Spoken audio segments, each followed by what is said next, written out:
Pasteur Sia, ancien chêne, le Seigneur Jésus a dit que les brebis de Dieu écoutent sa voix.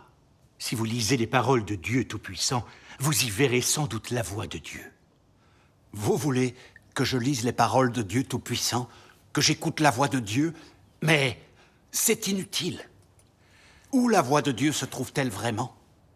Les paroles figurant dans la Bible sont sa voix. En dehors de la Bible, rien n'existe. Comment pouvez-vous ignorer ça?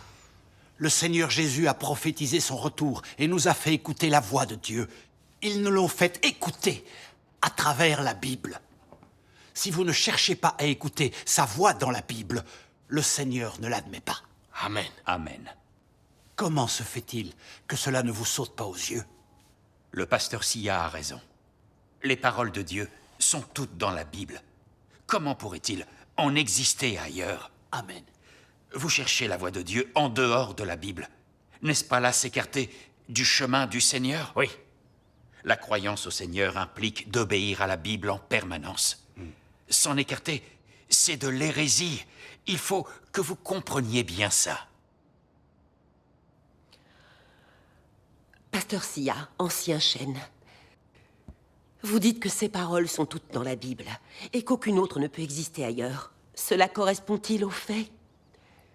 Le Seigneur a-t-il dit que toutes ces paroles étaient dans la Bible? A-t-il dit que c'était de l'hérésie de s'écarter de la Bible? A-t-il dit que toutes les paroles de la Bible étaient sa voix?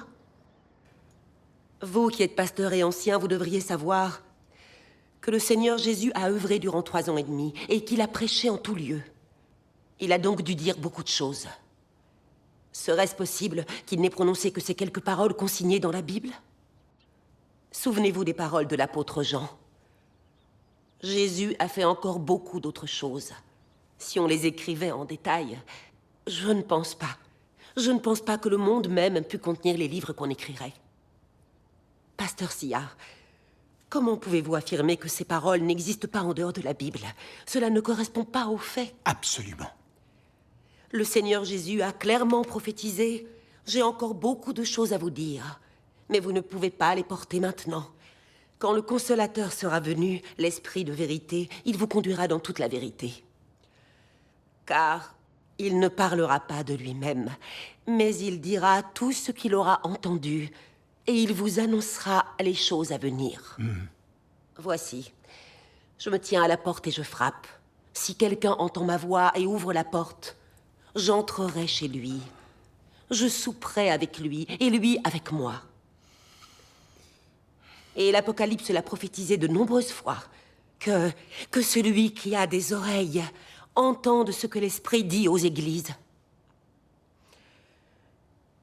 D'après ce que vous dites, il n'y a aucune parole de Dieu en dehors de la Bible. Alors comment ces prophéties annoncées par le Seigneur peuvent-elles se réaliser?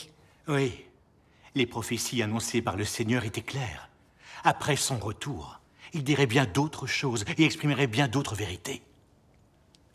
Pasteur Sia, vous affirmez que l'œuvre et les paroles de Dieu n'existent que dans la Bible. Mais vous ne recherchez pas la voix du Seigneur dans les derniers jours. Comment pourrez-vous écouter la voix de Dieu et accueillir le Seigneur? Et comment assisterez-vous au souper aux côtés du Seigneur?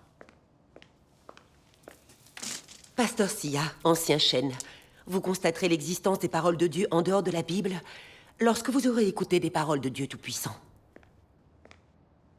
Allez-y, lisez-les. Nous sommes curieux de savoir ce que disent les paroles de Dieu Tout-Puissant. Dieu Tout-Puissant dit « Tout ce qui est rapporté dans la Bible est limité et ne peut pas représenter toute l'œuvre de Dieu. Les 4 évangiles ont moins d'une centaine de chapitres au total qui racontent un nombre limité d'événements tels que Jésus mendicant le figuier, Pierre reniant Jésus 3 fois, Jésus apparaissant aux disciples après sa crucifixion et sa résurrection, l'enseignement sur le jeûne, la prière, le divorce. Il rapporte aussi la naissance et la généalogie de Jésus, ainsi que le choix des disciples par Jésus. Il n'y a que quelques écrits, mais les hommes les valorisent comme des trésors, les comparant même avec l'œuvre d'aujourd'hui. Ils croient même que Jésus ne fit autant que durant le temps après sa naissance. C'est comme s'il croit que Dieu ne peut pas en faire autant, qu'il ne peut pas y avoir plus de travail. N'est-ce pas ridicule? En ce temps-là, Jésus a enseigné à ses disciples, par une série de prédications pendant l'ère de grâce, la manière de pratiquer, de se rassembler, de demander dans la prière, de traiter les autres et toutes ces autres choses. L'œuvre qu'il a accomplie est celle de l'ère de la grâce. Et il a seulement expliqué la façon dont les disciples et ceux qui le suivaient devaient pratiquer. Il a seulement accompli l'œuvre de l'ère de la grâce et non des derniers jours. L'œuvre de Dieu, dans chaque ère, a des limites claires. Il ne fait que l'œuvre de l'ère actuelle et ne réalise jamais à l'avance l'œuvre de l'étape suivante. Ce n'est que de cette manière que son œuvre représentative de chaque ère peut être mise en évidence. Jésus a parlé uniquement des signes des derniers jours, de la manière d'être patient et d'être sauvé, de se repentir, se confesser, et de la manière de porter la croix et d'endurer la souffrance. Il n'a jamais dit dans quoi l'homme devait entrer dans les derniers jours, ni comment chercher à satisfaire la volonté de Dieu. Donc, ne serait-ce pas un acte erroné de chercher dans la Bible l'œuvre de Dieu les derniers jours? Que peux-tu apprendre en tenant simplement la Bible dans tes mains?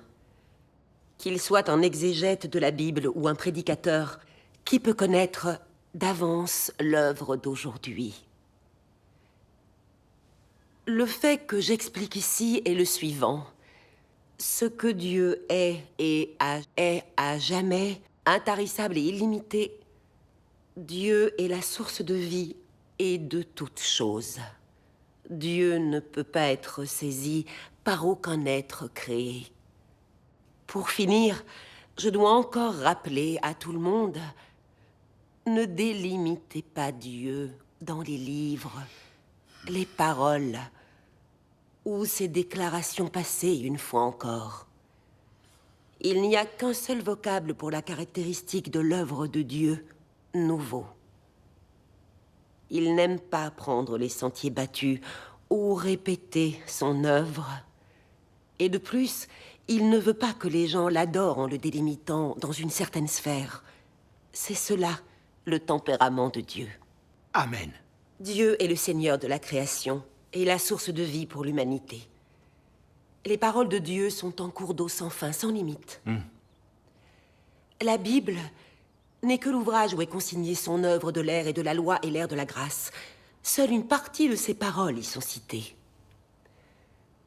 Comment pouvez-vous limiter l'œuvre et les paroles de Dieu à la seule Bible, comme si Dieu ne pouvait prononcer que des paroles limitées de la Bible?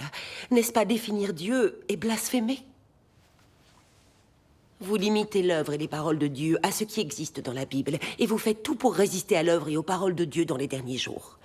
Ne prenez-vous pas le chemin des pharisiens qui résistaient à Dieu? Comment se fait-il que vous manquiez autant de clairvoyance?